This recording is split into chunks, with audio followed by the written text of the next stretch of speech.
அண்மை செய்தி.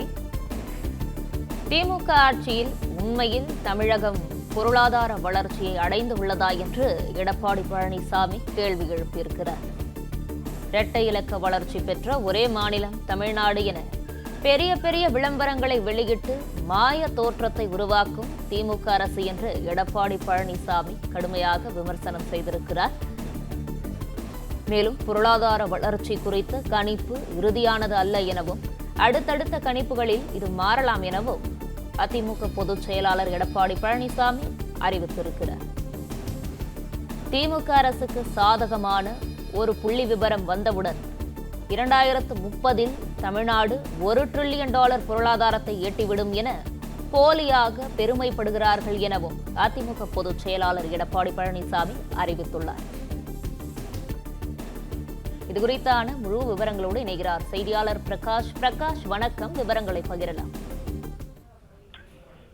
இந்தியாவிலேயே அதிக வளர்ச்சி பெற்ற மாநிலம் தமிழ்நாடு என்றும் இரட்டை இலக்க வளர்ச்சி பெற்றுள்ளதாக முதலமைச்சர் ஸ்டாலின் தெரிவித்திருக்கக்கூடிய சூழ்நிலையில இது இந்த விவகாரம் தொடர்பாக அதிமுக பொதுச் செயலாளரும் எதிர்க்கட்சி தலைவருமான எடப்பாடி பழனிசாமி அறிக்கை விடுத்திருக்கிறார்.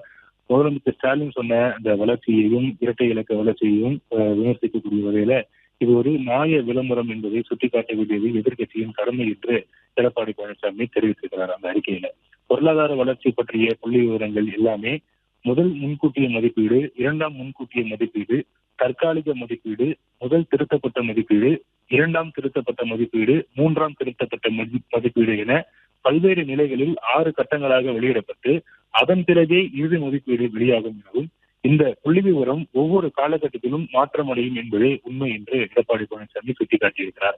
இந்த வகையில கடந்த மார்ச் மாதம் வெளியிடப்பட்ட தமிழ்நாட்டின் வளர்ச்சி 2024-25 ஆண்டுக்கு 9.69% என கணிக்கப்பட்டிருந்தது. இதுவே கடந்த ஆகஸ்ட் 1ஆம் தேதி வெளியிடப்பட்ட அந்த கணிப்பில் 11.19% என்று உயர்ந்திருக்கிறது. உடனே திமுக அரசு தமிழ்நாட்டினுடைய வளர்ச்சி இரட்டை இலக்கத்தை எட்டிவிட்டதாக மார்த்தட்டிக் கொண்டு பெரிய விளம்பரங்களை வெளியிட்டு ஒரு மாய தோற்றத்தை உருவாக்கி இருப்பதாக எடப்பாடி பழனிசாமி விமர்சித்திருக்கிறார். உண்மையிலேயே கட்டுமானத்துறை வளர்ச்சிக்கு அதிமுக ஆட்சிதான் முன்னேற்றம் அடைந்திருப்பதாகவும் மெட்ரோ ரயில், சாலைகள், நீர்ப்பாசன திட்டங்கள் போன்றவையே இந்த வளர்ச்சிக்கு முக்கியமான காரணம். அதிமுக ஆட்சியில போடப்பட்ட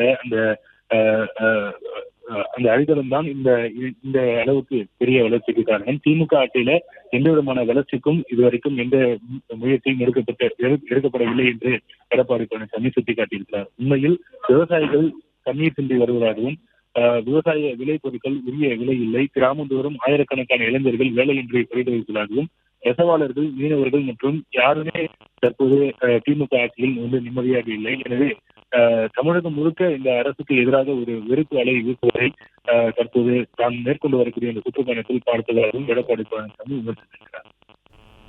பிளே ஸ்டோர் மற்றும் ஆப் ஸ்டோரில் இருந்து பாலிமர் செயலியை QR கோடு மூலம் பதிவிறக்கம் செய்யுங்கள். செய்திகளை உடனுக்குடன் பெறுங்கள்.